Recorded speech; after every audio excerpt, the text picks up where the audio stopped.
Hello everyone. Welcome back to Dr. Liu's VCE Physics channel. Today, let's learn together about the 2025 VCE Physics examination. We will focus on questions related to Newtonian mechanics. My explanations may not be perfect. If any teachers, parents, or classmates find errors, please feel free to provide your guidance. To find the tension, T, we account for both the force needed to accelerate and the force needed to overcome resistance. Force for acceleration, force to overcome resistance, total tension, T. Correct option, D.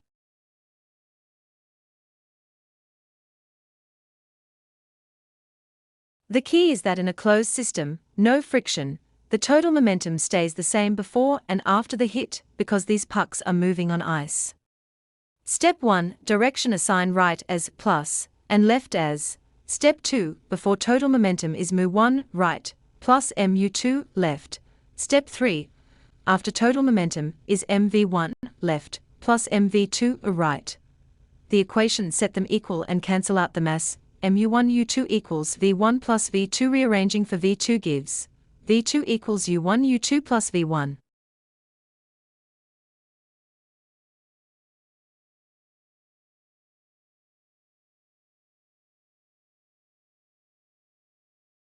In this oscillating system, we analyze the energy transformations as the mass travels from the bottom of the motion back up to the top.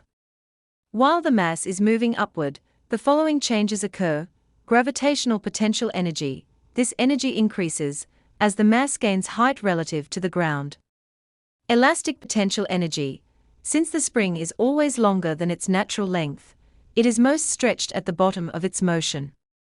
As the mass moves upward, the spring contracts toward its natural length, meaning the elastic potential energy decreases.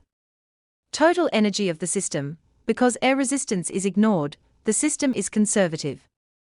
Therefore, the total mechanical energy remains constant as energy is simply transferred between kinetic, gravitational, and elastic forms.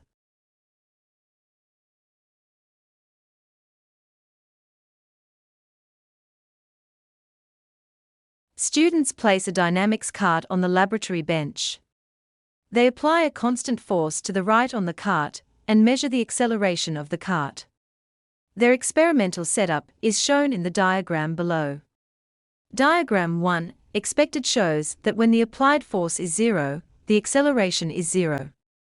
This assumes no other horizontal forces are acting on the cart. Diagram 2, actual shows a positive y-intercept. This means the cart is already accelerating to the right even when the applied, constant force is 0.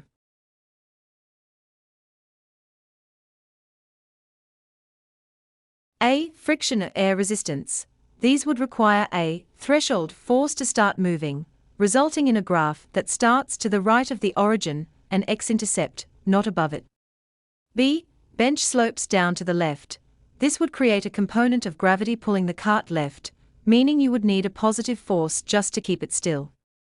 C. Bench slopes down to the right. This is the correct explanation. A downward slope to the right provides a component of the gravitational force acting in the direction of motion. This extra force causes acceleration even when the students are not pulling the cart. D. Inconsistent force. While possible in a messy lab, this would lead to scattered data points rather than a consistent linear shift in the intercept.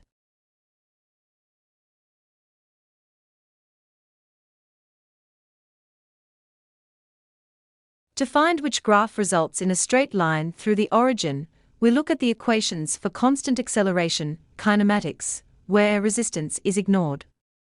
The relevant formula for speed and distance starting from rest is, to get a straight line, we need to see how the variables relate. Relationship. Since the square of v is proportional to s, then v must be proportional to the square root of s. The graph.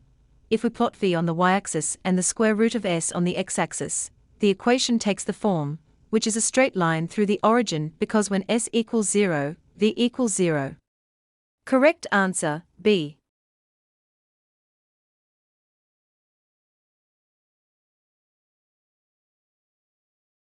To show the time taken for the ball to fall, We use the vertical displacement formula.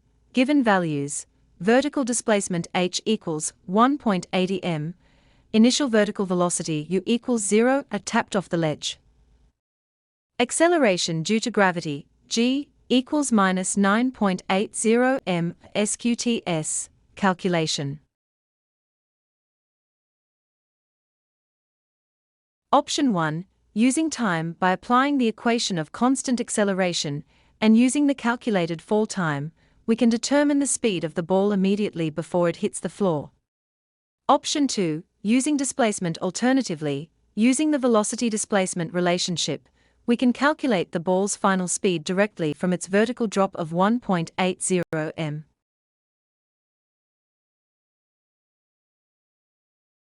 During the collision with the floor, some of the ball's kinetic energy is transformed into other forms of energy, such as sound energy and thermal energy, heat, due to the deformation of the ball.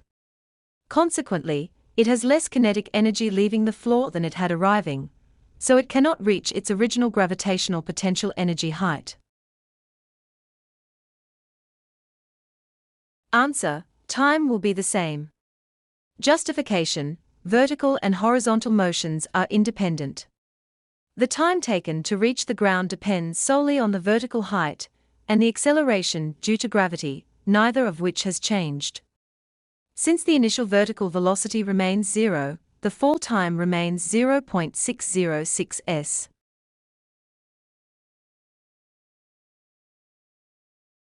The effectiveness of airbags in protecting a driver's head is demonstrated in a crash test. The car comes to a sudden stop when it hits a solid barrier, causing an airbag to inflate. The head of the crash test dummy hits the airbag. The dummy's head, of mass 5.0 kilograms, comes to rest a very short time after it first hits the airbag. The initial speed of the dummy's head is 12 ms1. This situation can be modeled as a horizontal collision between the dummy's head and the airbag. Figure 2 shows the position of the crash test dummy's head relative to the airbag and steering wheel.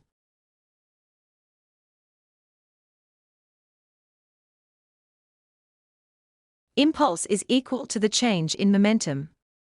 Since the head comes to a rest, mass m 5.0 kilograms. Initial speed u12 m per s. Final speed v0. The magnitude is 60 kilograms m per s, or ns. The change in momentum, impulse, is the same whether the head hits the airbag or the steering wheel because the initial and final velocities are identical. Since impulse equals force times time, the airbag increases the time duration of the collision. By increasing the time, the average force exerted on the dummy's head is significantly reduced, which prevents serious injury.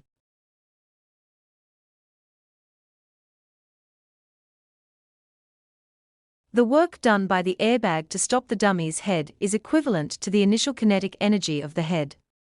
Since the area under a force displacement graph represents work, we can determine the maximum force, Fmax, by calculating the total area. This area consists of a triangle, from 0 to 0.20 m, and a rectangle, from 0.20 m to 0.40 m. By equating the sum of these areas to the initial kinetic energy, we can solve for the unknown value of Fmax.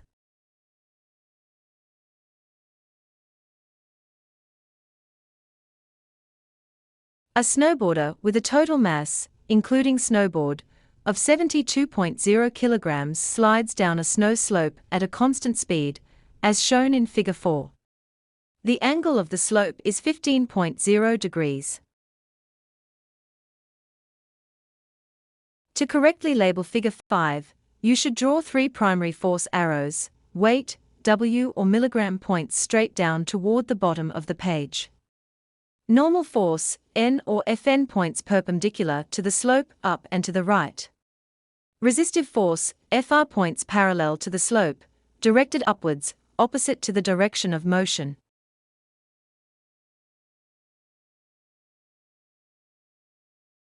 Since the snowboarder is moving at a constant speed, the net force acting on them is 0. This means the resistive force must exactly balance the component of the snowboarder's weight acting down the slope. Calculation: the component of weight down the slope is milligram times sin theta.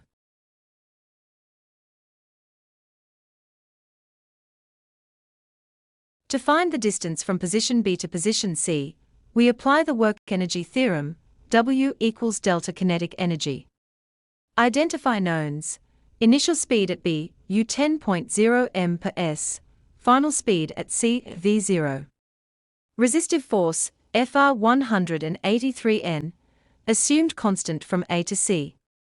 Mass, m 72.0 kilograms. Calculate initial kinetic energy at B. Calculate distance, d. Since the work done by the resistive force must remove all kinetic energy.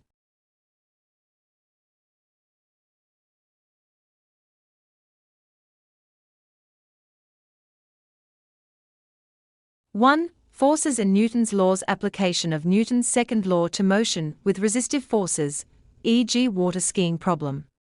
Calculating net force, tension, and acceleration in one dimension. Interpreting force acceleration graphs and identifying the effect of additional forces such as gravity on a slope. 2. Motion with constant acceleration, kinematics, vertical motion under gravity, including time of fall calculations, final speed using both time-based and displacement-based equations. Emphasis on correct sign conventions and use of standard kinematic equations. Independence of horizontal and vertical motion, a projectile motion concept without air resistance. 3. Graph interpretation. Selecting appropriate variable transformations, e.g. plotting square versus, to obtain a straight line graph through the origin. Understanding what graph intercepts and slopes imply physically in experimental contexts. 4. Energy transformations. Conversion between gravitational potential energy and kinetic energy, explaining energy losses during collisions in terms of thermal and sound energy, applying the work energy theorem to stopping distances and collision scenarios. 5. Momentum and impulse. Calculating impulse as change in momentum. Conceptual justification of airbags by linking impulse, force, and collision time, analysis of force displacement graphs to determine maximum force during a collision. 6. Motion on inclined planes. Drawing and labeling free body diagrams. Resolving forces parallel and perpendicular to a slope, calculating resistive forces when an object moves at constant speed. Using resistive force and kinetic energy to determine stopping distance on horizontal ground.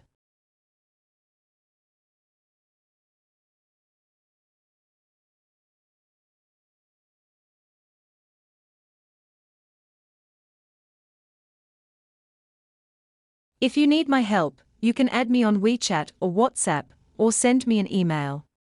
Thanks for your attention. Please note Dr. Liu's VCE Physics channel, Dr. Liu's VCE Chemistry channel, and Dr. Liu's VCE Biology channel.